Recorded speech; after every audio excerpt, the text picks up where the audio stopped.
Assalamu alaikum. We have discussed all indefinite tenses, present definite, past indefinite, and future indefinite.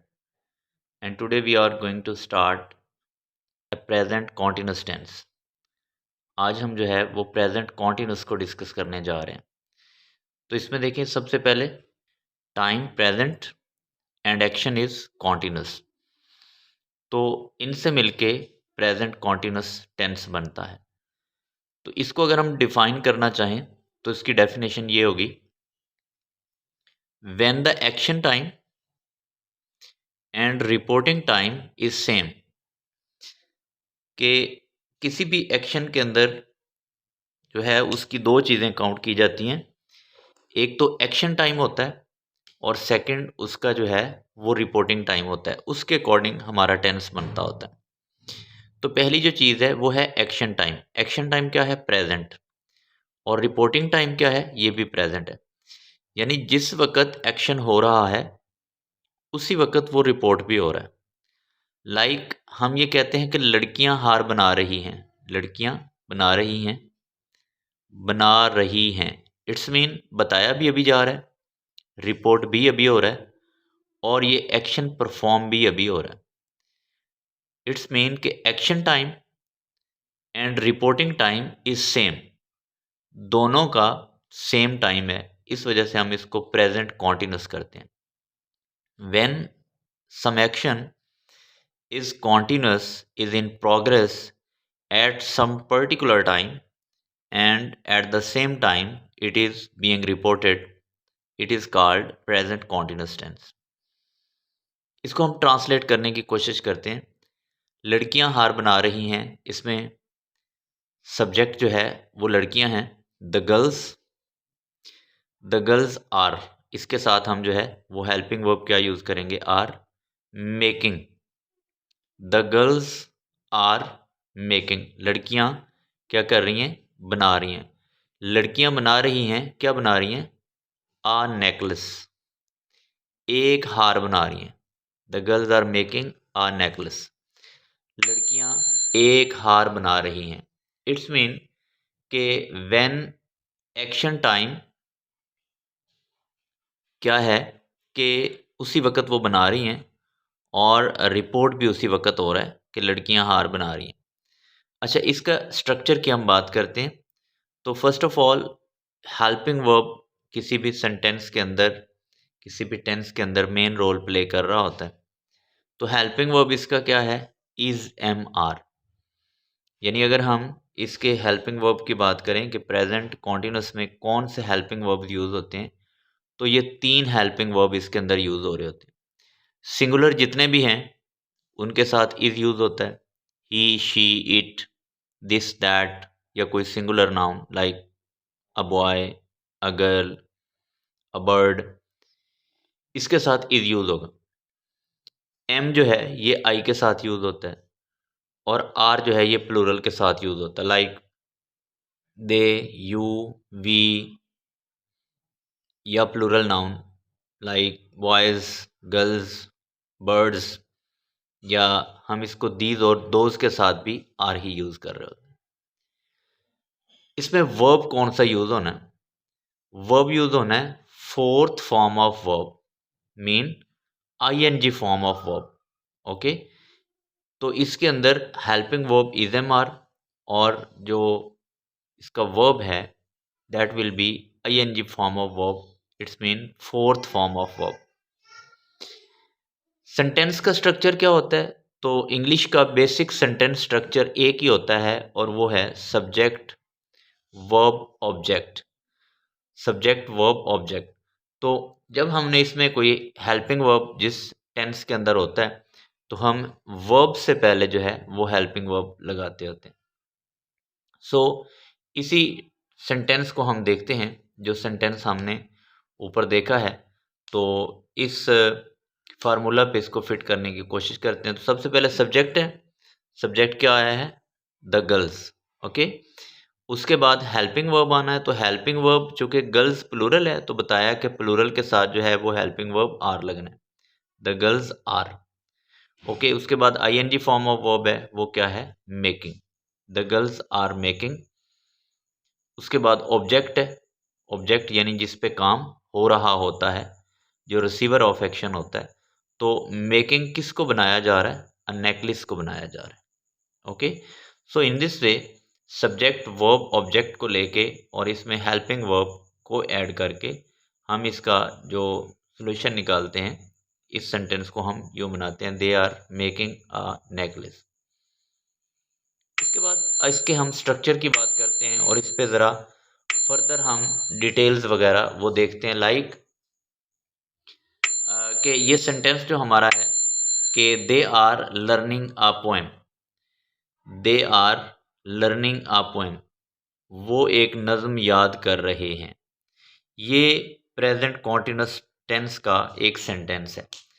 देखिएगा इसके अंदर क्या है कि दे सब्जेक्ट है और उसके बाद आर उसका हेल्पिंग वर्ब है। लाइक हमने जैसे देखा था कि हम इज एम आर इसमें यूज़ करते हैं, तो दे चूँकि प्लूरल है तो इसके साथ हम आर यूज़ करेंगे। They are learning I N G वाली फॉर्म यूज़ करेंगे यहाँ पे। They are learning a poem, किसको याद किया जा रहा है? एक पोएम को याद किया जा रहा है। So they are learning a poem. अच्छा, जब हम इसका, ये सिंपल सेंटेंस है, जब हम इसका जो है वो नेगेटिव सेंटेंस बनाते होते हैं, तो नेगेटिव सेंटेंस के अंदर हमने इसका जो है वो नॉट ऐड करना होता है। ठीक है, हमने इसका नॉट ऐड करना होता है। और आपको एक चीज़ बताई थी कि हम किसी भी सेंटेंस को नेगेटिव नहीं कर सकते अनलेस अनटिल उस सेंटेंस के अंदर हेल्पिंग वर्ब मौजूद ना हो जब तक। तो यहाँ पे हम देखते हैं कि आर हमारे पास ऑलरेडी, हमारे पास आर जो है वो ऑलरेडी मौजूद है एज अ हेल्पिंग वर्ब, तो लिहाजा हमें इसमें किसी भी हेल्पिंग वर्ब को बाहर से लाने की ज़रूरत नहीं पड़ेगी। They are learning a poem, they are के बाद हमने क्या यूज़ कर दिया? They are learning a poem, वही हमने सेंटेंस लिखना है। आर जो है ये हेल्पिंग वर्ब है, आर के बाद हमने नॉट ऐड कर देना, यानी जो हमारा हेल्पिंग वर्ब है नेगेटिव सेंटेंस बनाने के लिए हम उसके फ़ौरन बाद जो है वो नॉट यूज़ करते हैं। तो sentence will be they are learning a poem. अब नेगेटिव क्या बना? नॉट ऐड हुआ, तो they are not learning a poem. इस तरह हम इस सेंटेंस को बना रहे होते हैं। इसके बाद हम देखते हैं कि इसका इंटरोगेटिव कैसे बनता है। ठीक है, यानी यहाँ पे कोई भी हेल्पिंग वर्ब है, इज है, एम है, आर है, अब कोई सा भी सेंटेंस जो है उसका नेगेटिव बनाने जा रहे हैं, तो आपने नॉट जो ऐड करना है वो हेल्पिंग वर्ब के बाद ही करना होता है। Like she is washing clothes, ये सेंटेंस आ जाता, तो अब इसके बाद आप नॉट लगाएंगे, she is not washing clothes. इसके बाद है इंटरोगेटिव। इंटरोगेटिव क्या होता है? अच्छा, इंटरोगेटिव यानी उस सेंटेंस का क्वेश्चन बनाना कि वो क्या वो नज़म याद कर रहे हैं, वो नज़म याद कर रहे हैं, और इसको हम इंटरोगेटिव अगर बनाएंगे तो ये क्या होगा कि क्या वो नज़म याद कर रहे हैं। तो जब इंटरोगेटिव बनाना होता है तो हेल्पिंग वर्ब का ही इसमें रोल होता है कि हेल्पिंग वर्ब को हम स्टार्ट में लेके आते हैं। यानी यहाँ पे जब नेगेटिव बनाना था तो हमने नेगेटिव बनाने के लिए आर के बाद नॉट यूज़ कर लिया, लेकिन जब हमने इसका इंटरोगेटिव बनाना है तो उस आर को हम क्या लेके आते हैं? स्टार्ट में लेके आ जाते हैं। तो ये क्या बन जाएगा? Are they learning a poem, क्या वो नज़म याद कर रहे हैं। इसी तरह शी इज़ वॉशिंग क्लॉथ्स, तो इसका अगर हमने जो है इंटरोगेटिव बनाना है तो ये क्या आएगा? Is she washing the clothes. Okay, हम सेंटेंस को इंटरोगेटिव भी बनाना चाह रहे हैं और नेगेटिव भी बनाना चाह रहे हैं। ओके, हम ये चाह रहे हैं कि उसमें नेगेटिव भी आए और इंटरोगेटिव भी आए, तो ये क्या होगा? आर उसी तरह आएगा, उसके बाद दे आएगा, आर दे, यानी ये उसी तरह नीचे आ जाएगा, आर दे। नॉट को हमने वहीं पे रहने देना है जहाँ पे वो था, यानी ये सेंटेंस हमने देखा ना, they are not learning a poem, इसका हम चाह रहे हैं कि इंटरोगेटिव भी बन जाए और नेगेटिव भी बन जाए। आर को स्टार्ट में लेके आ जाएंगे, जस्ट इसमें आर को, नेगेटिव ऑलरेडी यही है, अब इसको हम चाह रहे हैं कि इंटरोगेटिव भी बने और नेगेटिव भी बने, तो आर को जब हम स्टार्ट में लेके आएंगे तो ये क्या बन जाएगा? Are they not. ठीक है, are they not learning a poem. क्या वो नज़म याद नहीं कर रहे हैं। इसके बाद ये है कि डबल इंटरोगेटिव, यानी ऐसा सेंटेंस बाद दफ़ा आ जाता है कि वो नज़म क्यों याद कर रहे हैं, वो नज़म कब याद कर रहे हैं, वो नज़म कहाँ याद कर रहे हैं। अगर इस तरह का सेंटेंस आ जाता है तो it will be why are they learning. Why यानी हमने क्या करना है कि डबल इंटरोगेटिव में वाई, वेयर, व्हेन ये वाले वर्ड जो है वो ऐड होते हैं। तो यहाँ पे वाई हम ऐड करते हैं, लाइक कि वो नज़म क्यों याद कर रहे हैं। वाई आर यानी हेल्पिंग वर्ब जो है, जब WH वाला वर्ड यूज़ हो जाता है तो हेल्पिंग वर्ब उसके फ़ौरन बाद आना होता है। ठीक है, इंटरोगेटिव इसने उसी तरह रहना है, यानी जैसे हमने इसको सिंपल इंटरोगेटिव बनाया था, अगर हम इसको डबल इंटरोगेटिव बनाते हैं तो भी हम इसको इसी तरह देखते हैं कि आर ने यही रहना है। जस्ट उसके सामने हमने व्हेन, वेयर, व्हाट जो भी हम लाना चाह रहे हैं वर्ड इंटरोगेटिव वो हम लेके आते होते हैं। Why are they learning a poem, वो नज़म क्यों याद कर रहे हैं, यानी बाकी सेंटेंस का स्ट्रक्चर वही रहेगा। Why are they learning a poem, वो नज़म क्यों याद कर रहे हैं। तो सिंपल एक दोबारा मैं रिवाइज कर देता हूँ कि सिंपल सेंटेंस क्या है, they are learning a poem. Negative क्या है, हेल्पिंग वर्ब के बाद हमने नॉट को ऐड करना है, तो क्या बन जाएगा, they are not learning a poem. Interrogative हमने बनाना है, तो इंटेरोगेटिव बनाने के लिए हम क्या करेंगे, हेल्पिंग वर्ब को स्टार्ट में लेके आएंगे, तो ये बन जाएगा are they learning a poem. हम चाह रहे हैं कि सेंटेंस हमारे पास नेगेटिव भी रहे और इंटेरोगेटिव भी बन जाए, यानी इंटेरोगेटिव नेगेटिव सेंटेंस बन जाए। तो ये क्या होगा, आर हम स्टार्ट में लेके आएंगे, आर स्टार्ट में लेके आएंगे और नॉट उसी तरह आगे रहेगा। आर दे नॉट, यानी नॉट को हमने नहीं हिलाना वहाँ से, are they not learning a poem. और डबल इंटेरोगेटिव अगर हमने बनाना है तो क्या होगा, इसी इंटेरोगेटिव के साथ हम जो है वो वाई या व्हेन या वेयर जो भी हमने लगाना है, इंटेरोगेशन का वर्ड हमने लगाना है, तो वो हम यहाँ पे लगा देंगे। तो why are they learning a poem. अच्छा, अब अगर हमने डबल इंटेरोगेटिव भी इसको रखना है, यानी हम ये चाह रहे हैं कि वाई आर भी रहे और ये नेगेटिव भी बन जाए, मसलन वो नज़म क्यों नहीं याद कर रहे, अगर ये आ जाता है कि वो नज़म क्यों नहीं याद कर रहे, तो अब क्या आएगा, वाई आर दे नॉट, हम नॉट फिर जो है वो वहीं पे रहेगा। ठीक है, आर आ गया यहाँ पे, जैसे ना देखा हम नेगेटिव यहाँ पे देखा था, तो यहाँ पे हम इंटेरोगेटिव नेगेटिव है, यहाँ पे हम वाई ऐड कर देंगे। ठीक है, वाई आर दे नॉट, ठीक है, why are they not learning a poem. तो अगर ये है कि वो कपड़े क्यों नहीं धो रही है, तो why is she not washing clothes, तो हम इसको यूँ लेंगे। तो ये था हमारा कि हम इस प्रेजेंट कॉन्टिन्यूस टेंस को, जो सिंपल सेंटेंस है वो क्या होता है, उसको नेगेटिव कैसे बनाते हैं, और इंटेरोगेटिव क्या होता है, इंटेरोगेटिव नेगेटिव उसको कैसे कन्वर्ट करते हैं, इंटेरोगेटिव हम उसको कैसे देखते हैं। Let's talk about it's usages, के प्रेजेंट कॉन्टिन्यूस टेंस के जो यूजेजेस हैं, इसको हम किन किन कंडीशन में यूज़ करते हैं। सबसे पहले कुछ वर्ड्स ऐसे हैं जो कि हमने अगर एंड पे लगाने हों, या हमने उस सेंस में किसी एक्शन को शो करना हो, तो हम प्रेजेंट कॉन्टिन्यूस यूज़ करते हैं। लाइक नाउ, एक वर्ड है नाउ, अब, यानी अगर हमने करंट टाइम को जो है वो शो करना है, मसलन मैं अब खेल रहा हूँ, मैं अब पढ़ रहा हूँ, मैं अब नहा रहा हूँ, तो हम उसमें प्रेजेंट कॉन्टिन्यूस यूज़ करते हैं। एट प्रेजेंट, इसका मतलब है इस वक्त, इस वक्त, मैं इस वक्त सो रहा हूँ, मैं इस वक्त खेल रहा हूँ, मैं इस वक्त पढ़ रहा हूँ। ठीक है, तो एट प्रेजेंट जब हमने लगाना हो, फिर भी हम उसको कॉन्टिन्यूस में जो है वो ट्रांसलेट करते हैं। तो एट प्रेजेंट या प्रेजेंटली एक ही बात है, एट प्रेजेंट या presently. I am eating presently, I am learning presently. Okay, currently, current, ठीक है, करंटली, इसको भी हम जो है वो प्रेजेंट कॉन्टिन्यूस में ट्रांसलेट करते हैं। करंटली यानी अभी, करंटली। नेक्स्ट है एट द मोमेंट, इस लम्हे, इस वक्त, इसका भी वही मतलब है कि इस लम्हे या इस वक्त, eight the moment. I am calling my friend at the moment, I am learning new ideas eight the moment, I am watching a movie eight the moment.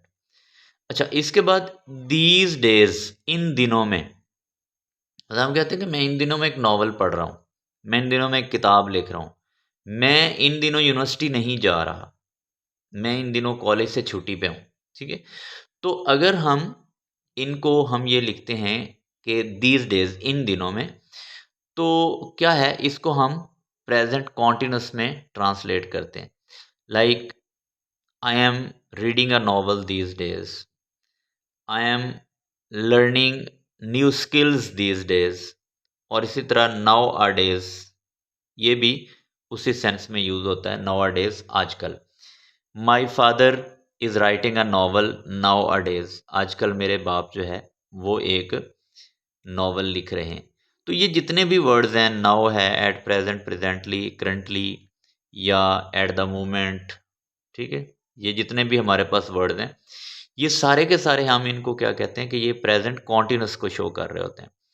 अच्छा, एग्जांपल हम इसकी देखते हैं। पहले मैंने एग्जांपल सारी आपको ओरली बता दी हैं।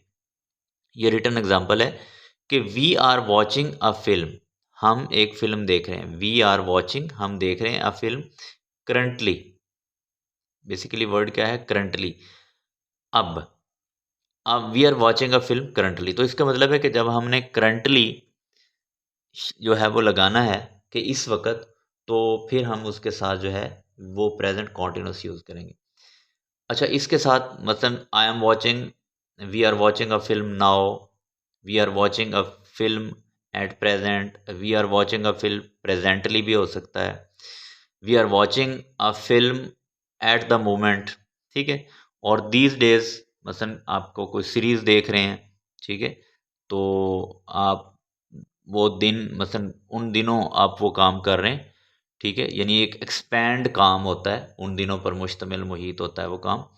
तो मसलन आप लिख रहे हैं कि आई am watching a TV series these days, ठीक है, या नाउ डेज। तो इस तरह हम प्रेजेंट कॉन्टिन्यूस को इस सेंस में यूज करते हैं। नेक्स्ट है, एक कम्बिनेशन में यूज होता है। प्रेजेंट कॉन्टिन्यूस एक कम्बिनेशन में यूज होता है। वो कम्बिनेशन क्या है कि जब वाइल यूज होता है, जब के, यानी दो एक्शन पैरेलल में चल रहे थे। पहला एक्शन कॉन्टिन्यूस में था, एक एक्शन, ठीक है, और दूसरा उसके पैरेलल चल रहा है जब हम वाइल लगाते हैं। लाइक हम ये लिखते हैं कि दे वर प्लेइंग, वो खेल रहे थे, वाइल आई वॉज स्लीपिंग, जबकि मैं सो रहा था। तो जब दो पैरेलल एक्शन हमने कॉन्टिन्यूस में शो करने हो, तो अगर एक हिस्से में कॉन्टिन्यूस आएगा तो दूसरे में भी कॉन्टिन्यूस आएगा। मैं पढ़ रहा था जबकि वो सो रहे थे, I was reading while they were sleeping. मैं खाना खा रहा था जबकि वो तैयारी कर रहे थे। तो इस तरह की सिचुएशन में हम क्या यूज़ करते हैं, प्रेजेंट कॉन्टिन्यूस दोनों साइड्स पे यूज़ कर रहे होते हैं। अच्छा, इसके बाद एक ये बड़ा ट्रिकी सा यूज़ है प्रेजेंट कॉन्टिन्यूस का। ये क्या है कि फ्यूचर के लिए भी हम प्रेजेंट कॉन्टिन्यूस यूज़ कर रहे होते हैं। फ्यूचर यानी ऐसा action, an action planned in near future, कि ऐसा एक्शन जो नियर फ्यूचर में प्लान हो चुका है, यानी कल, अगले घंटे, शाम को, कल सुबह। तो हम उसको इस सेंस में कहते हैं कि मैं कल लाहौर जा रहा हूं। अब देखें, अभी कल आया नहीं है, तो लेकिन आप क्या कह रहे हैं, मैं जा रहा हूं। इसका मतलब है नियर फ्यूचर में वो प्लान हो गया। गाड़ी 9 बजे आ रही है, तो इसको भी हम नियर फ्यूचर में बयान करते हैं, गाड़ी 9 बजे आ रही है, यानी अभी 9 बजे नहीं, गाड़ी आई नहीं, लेकिन हम क्या कह रहे हैं, उसको प्रेजेंट कॉन्टिन्यूस में हम जो है वो ट्रांसलेट कर रहे हैं कि गाड़ी 9 बजे आ रही है। मैं कल दोस्तों से मिलने जा रहा हूँ, ठीक है, मैं एक नई किताब लिख रहा हूँ, ठीक है। तो मसलन ये एक फ्यूचर में जो है, मसलन आप कोई किताब लिखने का प्लान कर रहे हैं, तो आप क्या लिख कहते हैं कि मैं इस साल या अगले साल एक नई किताब लिख रहा हूँ। तो इसको भी आप प्रेजेंट कॉन्टिन्यूस में ट्रांसलेट कर सकते हैं। लाइक आप ये कहेंगे कि मैं कल लाहौर जाऊंगा या मैं कल कराची जाऊंगा, यूं भी कहते हैं, ये भी ठीक है। मैं कल कराची जा रहा हूं, ये भी ठीक है। तो जब कोई एक्शन नियर फ्यूचर में प्लान हो चुका है एक ख़ास टाइम के साथ, तो हम उसमें प्रेजेंट कॉन्टिन्यूस टेंस यूज़ कर सकते होते हैं। तो हम क्या करेंगे, I am going to Karachi tomorrow. देखें ना, टुमारो फ्यूचर है, यानी अभी कल आया नहीं, वो गया नहीं, लेकिन हम इसको प्रेजेंट कॉन्टिन्यूस में ट्रांसलेट कर सकते थे। पाकिस्तान और इंडिया कल मैच खेल रहे हैं, Pakistan and India are playing a match tomorrow. तो इट्स मीन कि हम प्रेजेंट कॉन्टिन्यूस को जो है वो फ्यूचर इंडेफिनिट की जगह भी यूज़ कर सकते होते हैं। फ्यूचर इंडेफिनिट यूज़ कर लें, इट्स ओके। आप प्रेजेंट कॉन्टिन्यूस यूज़ कर लें, इट्स ओके। ये सिचुएशन पर डिपेंड करता है। होप आपको समझ आ गई होगी। If you have any question, please inbox me and I shall answer. Okay, thank you.